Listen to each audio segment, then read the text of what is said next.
Hey everyone, and welcome to the show. Today, I can't tell you how excited I am to introduce our very special and first guest, Hunter Thompson.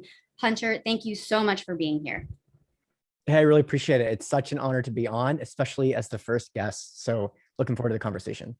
Absolutely. Well, Hunter has been somebody that I have followed extremely closely. I really love his approach to looking at real estate and his investment philosophy and theses and the kinds of guests he brings on his show. And he's been absolutely instrumental in my journey in this space of private placements. And I know that his first interview was with someone who was an important mentor to him. And that's why he's the first guest on the show. So, Hunter, thanks so much for being here. Why don't you start us off with telling us a little bit about your background, maybe your family background, and what drew you into this space? Yeah, so I know we were talking offline about kind of how to add as much value as possible, given it's the first episode. So we're going to pull out all the stops. And I was asking you if it was okay if I told the story, which I haven't really talked about much publicly. I know you know the story just because we've got to know each other quite well. But usually when I talk about my background, I talk about my experience in college and all this stuff, which we can talk about as well. But the thing that was kind of very foundational that I was interested in sharing with your audience is that I had an experience early on in my life that really formed my vision of the world of money, finance, investing, and just financial planning. And that was my grandfather was a very successful businessman in the 70s and the 80s. And he had a cotton company that focused on international cotton trading and commodities and such. And in the early 70s, late 70s, started to get a tremendous amount of steam, tens of millions, up to $100 million of revenue in a year. And at one point had the second largest cotton company in the world. And this was during the time where trade between China and the United States was very restricted. He played a very significant role in kind of opening up that trade and was one of the first people to have international cotton trading between the United States and China. Wow. So really much an industry titan and Awesome. a market mover, right? Mhm. So I know it sounds silly to talk about something like this, but imagine people today that are major players in certain industries like Carl Icahn, Ike Batista, really high level people that if they say the market's going to go some way, at least for the short term, it's going to go that way because they have enough market knowledge that people will follow them and the market will sway based on what they say. For I know sure. that sounds Wow. silly to say out loud, but that was the reality of the situation. That's amazing. Yeah, it's pretty incredible and impressive. But what ended up happening is really fascinating. So he attempted to essentially corner the cotton market. He basically saw that there was a drought taking place, and that drought he anticipated would result in an increase in price in cotton. And he was in a position to know and to impact the market such that he basically levered to the moon, like $500 million worth of leverage, all from one lender, by the way, who was also being a cowboy, and betting on the futures market saying, if this price gets to here, everyone blows the roof off this company. And because the shortage happened, but the price increase didn't happen. And every month, those interest payments are coming in. And when I say interest payments, strap an interest rate to $500 million and you can know that's a big monthly payment. And eventually the bank got terrified. They realized they were over leveraged. They realized they had made this huge bet on one commodity at a very risky time of the cycle. And they basically called the loan due. And my grandfather went from, Carl Icahn type of situation Mhm. to business bankruptcy, personal bankruptcy, total collapse of net worth for sure, but also just emotional stability. For sure. And there's a lot of lessons that we can learn and we can talk about that. But just to add insult to injury, as these bankruptcy proceedings are taking place, the price increase happened. Oh, And now he's getting thank you letters from all of his followers, people that made the same moves as him, but far less leverage. And of course, no one called those loans due because they're just individual market traders. Um, you know, he tried to corner a market of one of the massive commodities in the world and came up short and risked everything he worked his whole life to do. And so That's so tragic. I mean, It's like a horror. I Yeah. didn't know that last part of the story that it eventually the price went up. That's crazy. Well, the truth is, it's just goes to show you that regardless of the amount of market advantage you may have, if you mix volatility with a lot of leverage and lack of diversification, particularly in terms of who your lender is, you will have a bad time 100% of the time if you keep it going. You try to keep the show going. You're playing your life like it's a poker tournament where you Mhm. constantly raise the stakes every 20 minutes and eventually everyone goes bust no matter what. And it taught me so much. You know, as I tell the story, I can't help but be like, it would be nice to have a private plane right about now. Because that's what he was positioning himself to do for generations and generations and generations. Yeah. But those lessons put me in a position to build a company around the opposite of the moves he made. And I'm not ungrateful for what happened. In fact, it put me in an incredible position from my perspective on the world of money, which we can talk about. But yeah, thanks for letting me share that. It's pretty crazy, right? Yeah, for sure. I mean, I think there's just so much there with like, and I mean, I'd love to just dive into a few of the lessons. I mean, one thing I know that you harp on, which has been a huge lesson for me, is leverage. And you mentioned like not just having one lender and volatility. So why don't we just start with leverage and why that's so such an important part of, well, um, yeah, let's start with that, and then maybe we can circle back to some of the other lessons later. Sure. So for context, what I do professionally is I raise capital for real estate deals, and particularly anything that's relatively low risk, cash flow, high predictability, recession resistant. And that thesis is a result of kind of part of that story. You know, I'm trying to create a situation where, regardless of market dynamics, healthy double digit type of returns can be produced in all stages of the economic climate. And you know, I saw what happened in 2008.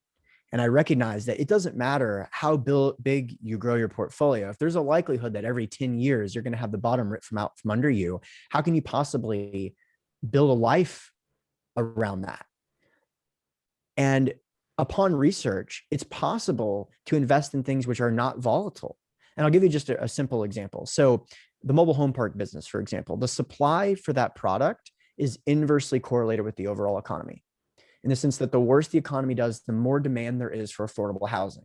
The same case can be made for workforce housing, for self-storage, for example, parts of assisted living or senior housing, where it doesn't matter what the economy does. If people need a certain level of care, they're going to have a need for that sector. So I was drawn to that because of that. Now, the other piece of this is that in real estate, um, financing is one of the most compelling pieces of the reason that we like real estate, because you can take something that would maybe produce a 5% return without financing, apply really low cost financing to it using that property as collateral, and you can take a 5% return and turn it to 8% or maybe even a 16% return if you do things right along the way. But having said all of that, the demand for the product is not necessarily going to paint the whole picture of the success of the real estate.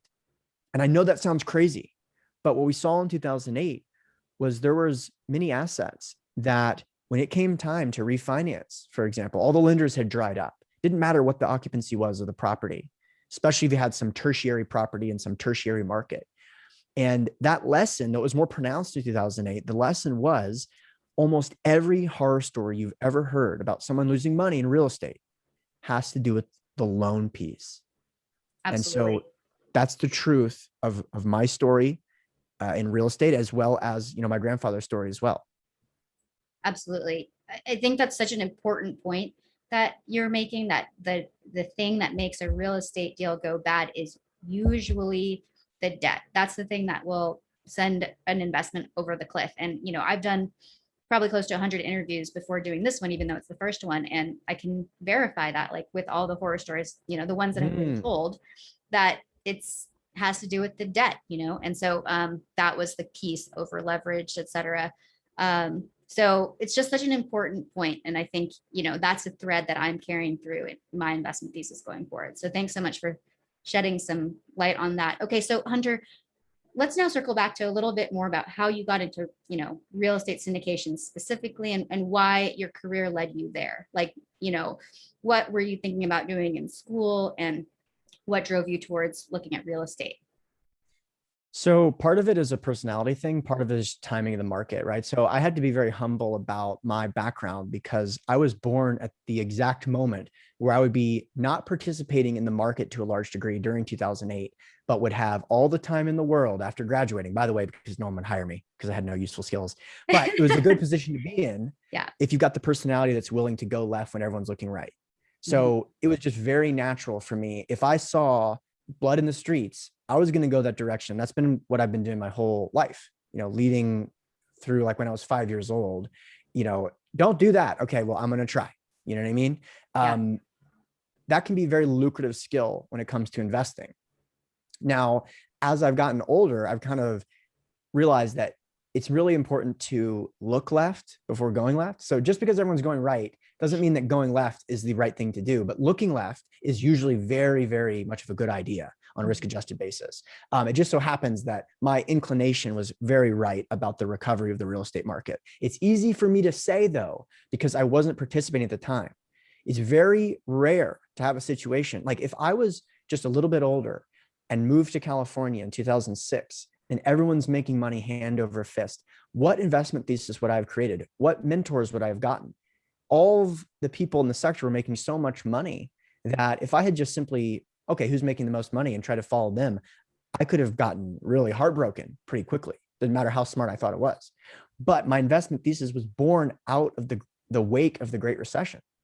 So, but just to answer your question, through college, as someone in the world of entrepreneurship, we all have like our characters and our character traits and strengths and weaknesses. And I think of it like if you ever played a video game and you get to pick your character, like a fight character, it's like speed, accuracy, endurance.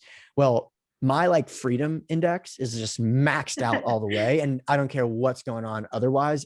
Personal freedom is going to be number one for me.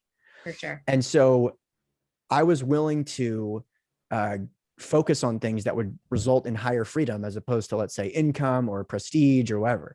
So in college, I was a professional poker player and a benefactor of another one of the most incredible booms in the world. We don't have to talk about the details now, but the poker boom, if you're not familiar with it, Google Chris Moneymaker. It created a multi-billion-dollar boom in the industry, which allowed college kids to make $10, $20, $30, $50,000 a month. If you paid attention, got a coach, took it seriously, et cetera. So I did that during college, and right towards the end of college, online poker was made illegal in the United States. The real estate crash happens, and I go, what am I going to do? And that was the thing that drove me to real estate. I see. Okay. Yeah, I do remember that story, and I have to concur with you. For me, personal freedom is pretty much the highest thing on my list, but I did kind of go the W-2 route at first. It's just so, I don't know. I think it's just partially my family history and what, I don't know. It's just a bunch of different factors. So yeah, I think a lot of people go towards real estate because of that personal freedom factor. Listen, there's nothing wrong with that. In fact, if I have kids, which I'm planning on doing, I will absolutely tell them to go get a job. Like, I'm just not going to make them, but I'm absolutely going to tell them to do that. I mean, that's what my parents told me. That's the right thing to do. That's the best risk-adjusted thing to do. Go learn from someone else. For sure. I think that it may have slowed me down a little bit by not knowing much about anything and trying to figure it out on my own from an entrepreneurship standpoint. But the reality is, similar to the way that someone asks, should I be an entrepreneur? If you can convince them not to be an entrepreneur, then they shouldn't be an entrepreneur. Yeah, totally. So you can just tell everybody, no, don't do it. And the right people are going to do it anyway. So it's all good. That's such a good point. I love that. Yeah, totally. I can definitely relate to that story. I just happened to take the job route first, and then found it definitely did not work. So you were playing online poker, that became illegal. You were graduating. It was 2008. And I actually am thankful too, that I was in graduate school at the time that, I was in graduate school fall 2008. And so I had the benefit of having that unravel before buying my first property. So that's like, I think that's a little bit of luck, but there's still like, it's important for us all, especially right now, to remember that time, right? Because, obviously things are off the chain right now, especially with the stock market and also real estate. And so it's important to remember that, corrections, crashes do happen and we have to be prepared for them, which is why I love your thesis so much. It's so important to remember that right now. So why did you think about doing single family house rentals? Like, what was your first foray into real estate once you decided to do it? So in part because of the timing of the market, a lot of the strategies that were more beginnerish strategies, a lot of people had gotten wiped out, especially in California, that were doing that stuff. So high leverage fix and flips, especially multi-million-dollar fix and flips, that was just like, everyone lost their shirt. What I found where the least destruction was, in fact, the data on this is just incredible, was in, high-end 15 to $50 million commercial assets, especially multifamily apartments, which are very common and invested in. The default rate for Fannie Freddie financed loans during 2008 is 1.5%. Tiny. That is shocking. Now, there is some markets that experience some significant destruction. And if you had to refinance in Phoenix during 2009, for example, you might have had some problems. For sure. But I was really compelled by that for a lot of reasons. One of which, when you invest in single family houses, and this is nothing against anyone that does this or manages these things, but what I'm going to talk about is just the truth. The gross dollars are much smaller. And so it attracts people that are not inclined to make millions of dollars, like for whatever reason, right? So when you invest in single family houses, the entirety of your investment is in the hands of someone that's probably making $50 a month from that asset. So the likelihood that they may commit fraud to make an extra $50 or lie to you about something that may make them a couple extra $100 or something is very high. The incentive is very high. Plus what they stand to lose if they get caught is very low. On the other end of that spectrum, if I invest in a $25 million property in Texas, for example, through a structure which is called the syndicated model, which I know you're very familiar with, in which I'm a passive investor and there's a general partner who's overseeing the totality of the deal, I'm not going to interface with the property manager. They are. So no matter what happens, I don't get called. I just get called to say, here's your money, Mr. Thompson. Here's your 8% per year, whatever it is. I love that structure because I get to depend on their infrastructure, their market knowledge, not be super specialized. I don't only have to invest in Texas because I found someone that's like my Texas operator. But the key here is that they will participate in the deal economically for doing all the work, but it doesn't require my time. It doesn't require that I have expertise in all these things. And most importantly, they stand to gain millions of dollars and they stand to lose millions of dollars if they make a mistake. And I mean a catastrophic mistake, or they commit fraud, for example. That attracts the people that you and I love to work with, really savvy entrepreneurs, Princeton Business School people, Harvard people, like all the great minds of the world have some element of their portfolio in real estate. And I love that because I know this is a rant, but I'm just very passionate about this particular point. Absolutely. It's straightforward enough so that someone like myself can grasp it, but it's potentially so complicated that the Carl Icahns of the world are participating intelligently. And it's who can tweak the Excel model and who can implement the business plan on those little nitpicky things in such a way that the results can be really, really pronounced. You don't have to be a genius to be successful in real estate. It certainly helps if you are. So I like to participate in those types of investments. For sure. Yeah, totally. I mean, I think that's really well put. And it's a higher caliber. I mean, not to say that not to knock anyone who's doing single family, but like, it's the obvious next step, right? It's the obvious huge step up to go from single family to multifamily. And most people are going to realize that at some point along their journey. And if they don't, they have some kind of really specialized skill with single family, or it's just not the right move for them to go to something more complicated and bigger. But anyway, so I really 100%. like. Can I ask you a question? Because you've interviewed quite a few people. Have you ever interviewed anyone that went from commercial real estate to single family? I have not. No, I have not. Neither have I, and I've done hundreds of interviews. For sure. So if you're listening to this, you've been tuned into this reality. If you have a couple single family houses, that's typical, right? Totally. I did that when I got started as well. But the moment that you hear it, you can't unhear it. And you can expedite this. If you're listening to this right now, you can expedite this. If you think this is a 5-year goal, this is a 2-month goal. To be a passive investor in an excellent opportunity. I mean, that's what companies like Suja's does, myself as well. And you don't have to go out and spend the next 5 years becoming an operator to own a piece of one of these assets. Absolutely. Really, really powerful. Yes, it's such a good point that if you have gotten a start in real estate already, then likely you've built some equity, and you can take that equity and put it into purely passive investments and remove the liability, the work, and also you can add diversification across, different properties, asset classes, and operators, et cetera. So yeah, it's a good point that like it doesn't have to be a long path if you've got some equity to work with. 100%. So yeah. So Hunter, I would like if you were talking to somebody who's maybe interested. I mean, I know we've touched on this a little bit, but someone who's interested in kind of getting their financial game in order, sort of investing in real estate, but not knowing how, like, and I know we have talked about this, but is there anything else you would add to like why they should consider real estate syndication model?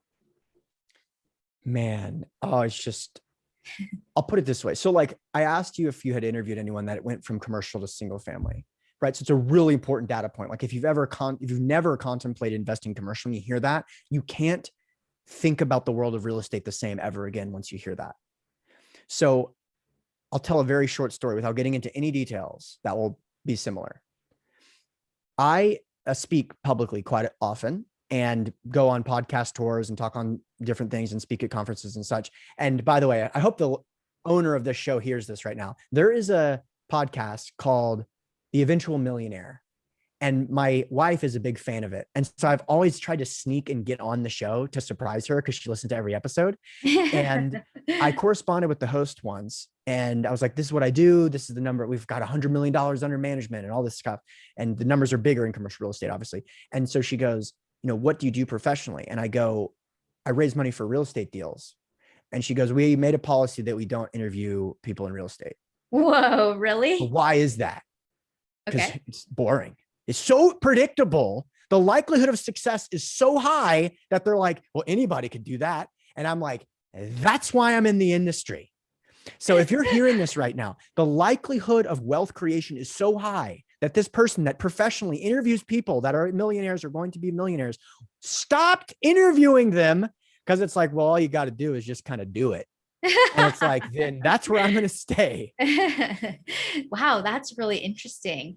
Yeah, I mean, that's fascinating. I mean, and that's obviously why I think it's so compelling too, right? Because as Exactly. long as you don't, mess it up with, and it's important to know not how not to mess it up. But if you don't mess it up, it's just, don't wait to buy real estate and wait. And so that's a saying that, many That's people right. probably Now, heard. can I give some details as far as why that is, just to provide some Yes. context? So it's a combination of a couple of things, especially in the United States, that are just all indicative of a really compelling thesis. And by the way, I can give you some other businesses that are also quite compelling. They all have a lot of things in common. So number one, it's inflation resistant. That's really important. The part of that is it's a physical asset that is tradable. And so the price is going to increase and decrease if inflation or deflation happens. You don't have to be that concerned about it. In fact, the next thing makes it even more compelling from an inflation standpoint, which is access to inexpensive financing. So if inflation in particular does happen, which is far more likely to be long-term than deflation, Right. the money that you're borrowing, not just from a time value of money standpoint, but from an actual gross dollars standpoint, becomes less and less valuable the further you stretch things out. And so I was at a seminar once and someone did a 100-year loan. And the way he pitched it to the person was trying to say, look how much money I'll pay you over the 100 years if you lend me a 100-year loan. But the reality is he's just trying to create a situation where he can extend these payments further and further and further and further. And so when he sees this, is 5% inflation or 7% inflation transitory, he doesn't care because the dollars he owes in the future become less and less valuable. The other piece is the predictability of the cash flow. So rental income is very non-volatile. Even in 2008, asking rents went down by about 3% when values went down by 30%.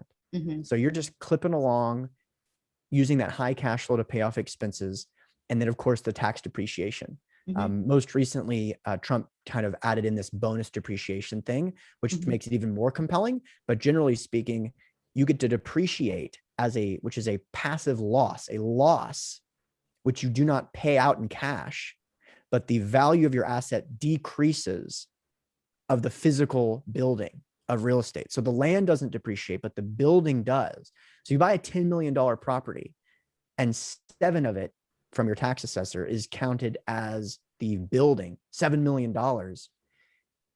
You lose functionally from tax standpoint, $7 million over 27 years or something. Trump expedited it so that you could lose it all in the first year, which is really, really good. Meaning that if you had a $7 million gain that year, and you also bought a $10 million property and it created a $7 million loss, your net tax is 0.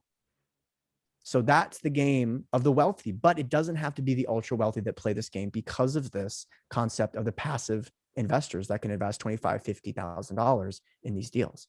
For sure. Yeah. And that's one of the reasons that I'm so passionate about what we're doing, is because this model of wealth building like needs to be accessible to the non ultra high wealthy. And like, there are ways of doing it. You just have to be savvy and you have to look for them. And also, this is relatively new, right? So maybe we could talk about that right now, like how the industry has, this wasn't always possible, this crowdfunding model, obviously with the Jobs Act. Would you give your perspective on that? Yeah. So for context, I know that your audience, there's a broad spectrum of people that are out there. Some people may be listening to this and kind of be intrigued by this passive active difference, where maybe they previously thought of real estate as owning a couple rental properties, but they maybe didn't think that they could invest in like a random self-storage facility in Florida, which you totally can. Yeah. Or ATMs, for example. It's like, oh, I never thought of that. It's just like, I've used ATMs a bunch, or I stopped using them a long time ago when PayPal happened. But what's the interesting thing there? Someone's owning and operating that ATM. Certainly you can participate in this through the syndicated model. Could you repeat the question? Because I want to make sure I answer it accurately. About the Jobs Act and such. Yeah. So like where we are in the trajectory of this being available to people. Totally. So that may be some of your audience. Other pieces of your audience may be like, I've already invested in multifamily, but this thing about ATMs is interesting. How can I learn more about that? So a lot of this conversation is being drastically changed, on an annual basis, in a large part due to what you mentioned, the Jobs Act. So when I got into the industry, starting in around 2010, the world of syndications and quote crowdfunding, but the term at that time was syndications. It was only done by ultra high net worth people. I just happened to get in with people that had kind of figured this out right before things really changed. And the change was this Jobs Act, 2012 and 13, which allowed people to basically talk about real estate deals that were syndicated on the internet for the first time ever, which is crazy to think. But that change opened up the world of crowdfunding to investors all over the country that can invest in these types of properties. $1 million, $5 million, $10 million, $50 million deals through the internet. And that drastically changed things. And that was almost, 7 years ago or so.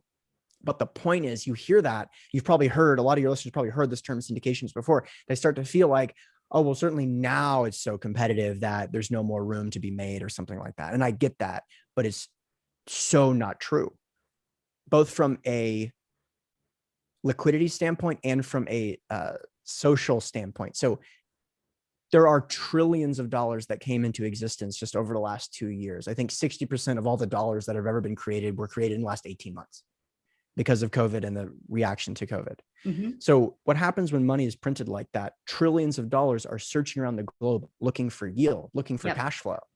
So much so that if you're in Japan and you're a large bond trader and you're at the meeting and you go, I got an amazing investment opportunity. We can place $1 trillion in this bond. It's only going to lose us about 1% per year for the next 10 years. And the guys go, give them a raise, because that's the best thing I've seen forever.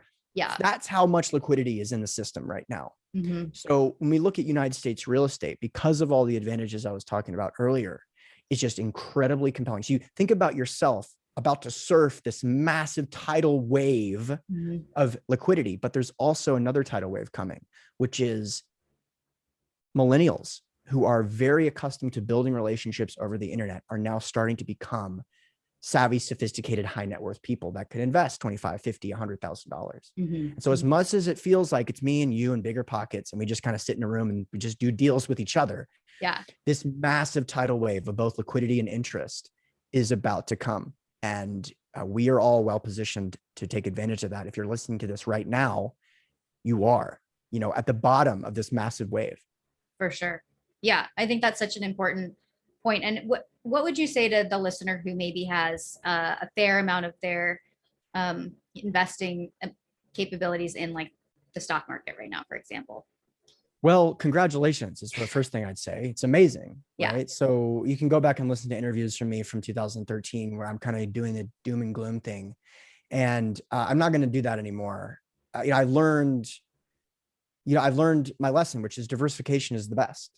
So there's incredible lessons. There's incredible benefits to investing in stocks, right? The liquidity, for example, the fact that you can buy and sell, the fact that you can use your balance sheet effectively to borrow money. These are really good things. Now, the cash flow is not high. So just if you can codify your goals a little bit more clearly, the case can be made that real estate should play a far more significant role than it's currently playing. Now, old Hunter Thompson, 26-year-old Hunter Thompson would be like, you idiot. There's no predictability. Yeah. It's true. But number one, people don't like to hear that. Number two, you don't look so smart 7 years later when they've increased their portfolio by like 50%. Yeah. You know what I mean? But the stock market, particularly United States stocks, generally speaking, a really good bet. But when people codify what they actually want to accomplish in the world of investing, there's a lot of things that come up and they all have to do with real estate far more favorably than stocks, right? So the things that I talk about. Yeah. Do you want to be able to have your cash flow pay off your expenses? You're not going to get it done at 1.2%, which is the average dividends of blue chip stocks. Mm-hmm. You want to be able to predict the likelihood of your wealth in 10, 20, 30 years. There's no better way to predict your wealth than to have little investments across multiple syndications with great top tier operators. You want to have a little bit more control over how your money is invested, not necessarily that you're controlling the investment itself, but that you get to weight your portfolio based on trends that you see. Like, for example, self-storage. And that's an industry that's continuing to boom and boom and boom. And most investors don't have any exposure to self-storage. Even real estate investors don't have self-storage.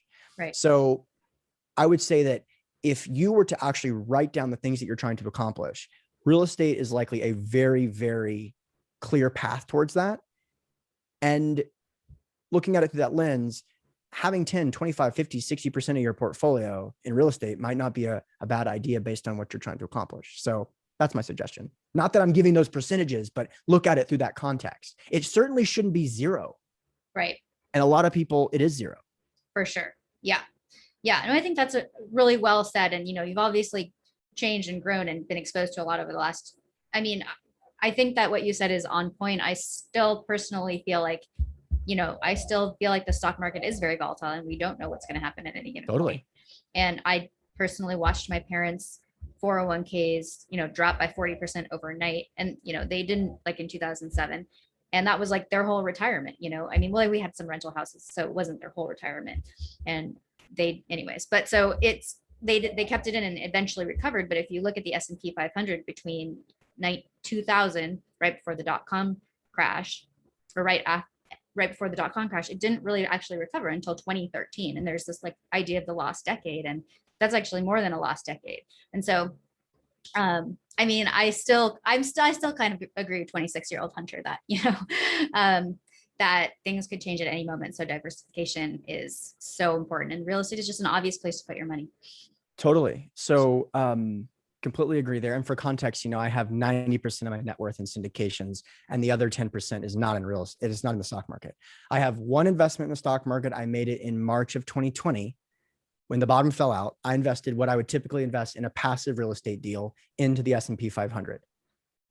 So there you go. You know what I mean? But for most people, that is a really tough pill to swallow.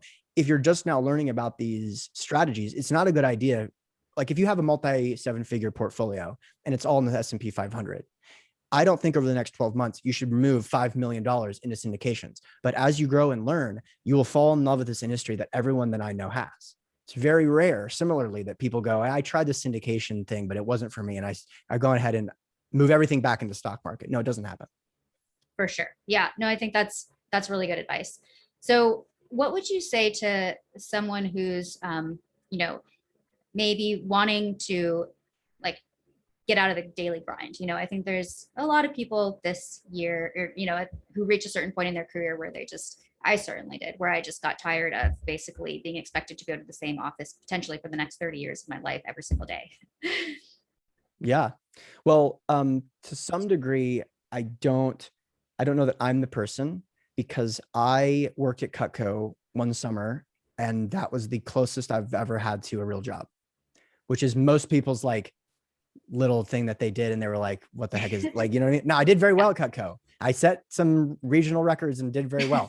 But Awesome. that was like the closest thing to me having a boss, is someone being like, hey, you should like use the script when you go and do sales calls on your own. And I'm like, oh, this is getting too crazy. It feels like I have a job because I got to come in here. Yeah. But But I the mean, I'm sure you other, talk to a lot of folks who, maybe in that situation. And how do you think real estate syndications fit into their sort of scenario? Obviously, everyone's got a different scenario. yeah. Sorry, can you say it one more time? Like, how do you think real estate syndications fit into somebody who's, wanting to sort of start thinking about exiting their career or Yep, I gotcha. working less? So number one, you are in good hands, because there has never been a better time to do something entrepreneurial. And the reason that you're starting to have so many entrepreneurial friends is that the internet and the nature of the economy has created so many jobs. So like going back to my background and my unwillingness to do this, can you imagine how successful I would be if I was born in a time where like 90% of the workers were farmers? Mhm. Yeah. Hunter is lazy. Hunter doesn't like to go and do, he's not good at work, right? That's what people would say. This kid is not good at working Yeah. because he doesn't want to do this. He doesn't want to tend to the cows, right? So I'm very, very fortunate Yeah. that I was born in a time where I could make up my own job, which, by the way, and this is not just to flatter myself, because I'm not really that proud of it, but I did literally make up a job. And Suja can attest to this. The time that I started my company, my job truthfully did not exist. There was no way to be a capital raiser for syndications. The timing of the market kind of created this opportunity with the Jobs Act. But the time I was like, this is what I want to do. So I'm just going to start to do it. And by the way, we talk about like your kids should get a job. That's why, because that's usually not a good idea.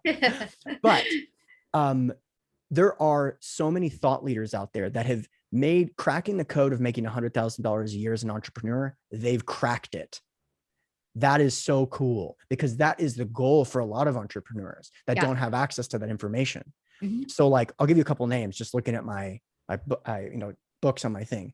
Double Double by Cameron Herold, Everything by Russell Brunson, Oren Klaff, Pitch Anything, High Performance Habits by Brendan Burchard, The American Dream by Reed Goosens, my book, Raising Capital for Real Estate. If you just pick a niche, create a website, draw attention to yourself, and learn how to convert people from ice cold, never heard of you to here's the money, you can 100% make $100,000 a year. It may take 3 years to get in that position. And sometimes you need some breathing room to take that 3 years to get there, but I promise you can do it. But the best part is, given the nature of the internet, you don't have to make the commitment all at once.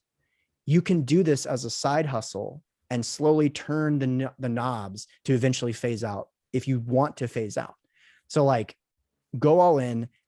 Most people don't make accurate decisions on a risk-adjusted basis, but what's the worst case scenario, and factor that into your decision-making process? Because for most people, that worst case scenario is pretty damn good. If you have a job that's making you $100,000 a year and you would much rather go and do that as an entrepreneur and make similar amount of money, guess what? You can come back and get another job that makes $100,000 a year. That's the reality situation. I hire people, some six-figure type of people, and it's real hard to find six-figure type of people, meaning that you have all the power. It feels like you don't, but trust me, you do. It's very hard to find people like you. So you can always fall back on that. And the earlier you do it, the better. Yeah, it's such a good point. And I had to remind myself of that several times when I left my job for the first time. Was like, okay, I can get another job. Like, companies need high performing, good workers, intelligent. So yeah, so I mean, it's like you can get another job now. There's no time better than the present to start changing your life so that you can actually, live the life of your dreams.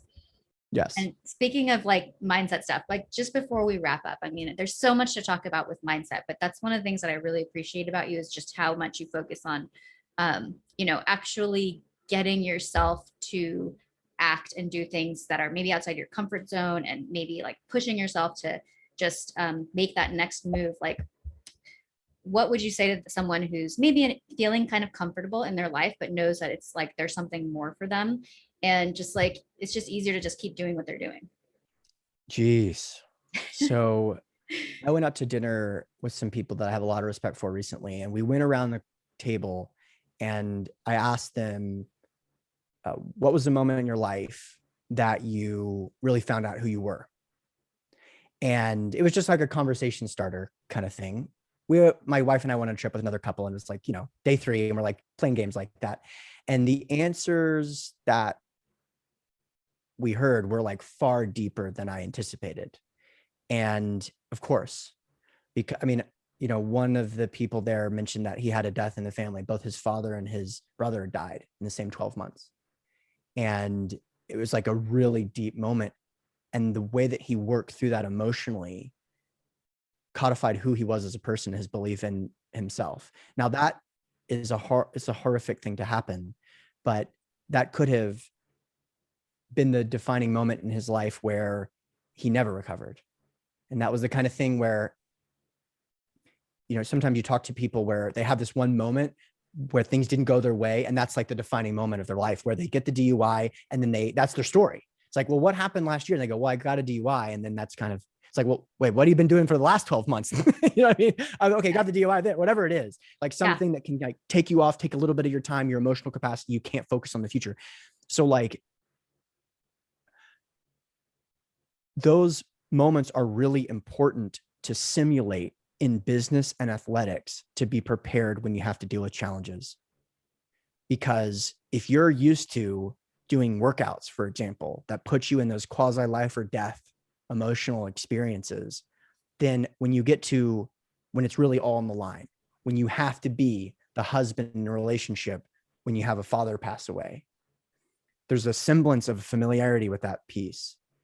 And so it is so impactful, both from downside protection and upside potential, which is like real estate language, right? But it's like, if I can get used to really uncomfortable things, then I can play at higher levels without being bothered emotionally.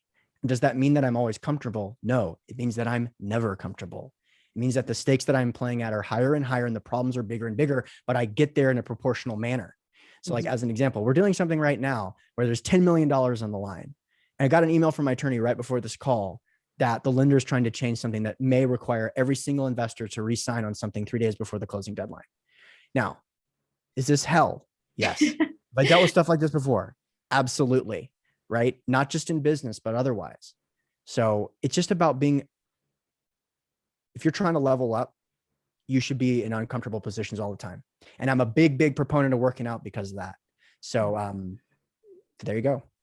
Awesome. I love that so much. And it's a really important, for me, as I continue to grow, just to remember like, okay, right, this is training. Like I'm constantly training for the next thing, and intentionally putting myself and just like being able to deal with shit. Sorry, excuse me. Yes.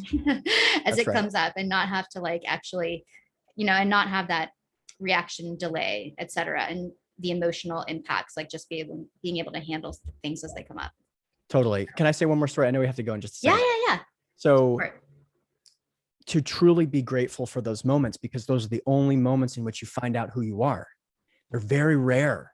If you're doing things right, they're very rare. So you have to be grateful for them, that you are playing at such a high level, whatever that level is. And, I ran a marathon not too long ago, and this story is not about me running a marathon. I did do it. But the cool thing about running a marathon, by the way, is that you all of a sudden have something in common with some really badass people. And one of the people that I had something in common with was my coach that I had for the marathon, which is an Olympic trials competitor. Mm-hmm. She's got a 2:44 marathon, which is 6:16s for 26 miles, and was able to run in Atlanta. So she got a biggest race of her life, qualifies for this at a very hard course, goes to Atlanta to run, and gets a did not finish in the Olympic trials. Runs the first 16 miles, flames out, blows up, cries on the side, on the news, pictures of her on the concrete sitting. And we talked, and I had to insert my narrative here, which is like, how grateful are you that you can have those types of highs and lows? Mm-hmm. Like, you got to be grateful that there is this moment of just complete emotional collapse, because as much as it is the Olympic trials, we're just having fun out here. You know what I mean? Like Yeah. it's all good if that can be your big moment of challenge, because there are more challenging things coming. Mhm. So hopefully that resonates. Yeah, absolutely. I mean, I could definitely relate to that. Um, awesome. And I'll just let it be with that. Hunter, thank you so much for coming on the show and for being my first honored guest. It's really such a pleasure. I've learned so much from you, and I know I have a lot more to learn. So why don't you tell the listeners how they can get a hold of you and anything else you'd like to share? Yeah, well, look, man, I guess, gosh, it's so cool to be on the show. I remember the first time we met, by the way, probably, guess what, 3 years ago, 4 years ago now. And you came up to me. I've written a book, by the way, which is Raising Capital for Real Estate. You can get it at raisingcapitalforrealestate.com. It's like $8 or something. It's like my whole life's work for $8. So please pick it up. And you came up to me and you asked me a question about like chapter 11 page, like you knew like some nuanced question that no one had ever asked me about. And I was just like, what a great question. You're like, can you clarify what you mean? Because it's like you kind of contradict yourself. I'm like, oh my gosh, that's such a good point. Never thought about it like that. So anyway, it's just been very cool to watch you kind of grow, and you've made a lot of people's 10-year goals your 2-year goal. It's been absolutely awesome to watch. You can learn more about me at raisingcapitalforrealestate.com. And if you're a passive investor and or you want to learn more about passive investing, you can go to asymcapital.com. Awesome. Well, everyone, I hope you check out Hunter's stuff. And Hunter, thank you so much for coming on the show. Everyone, Hunter Thompson. All right, we'll see you next time. Thanks again.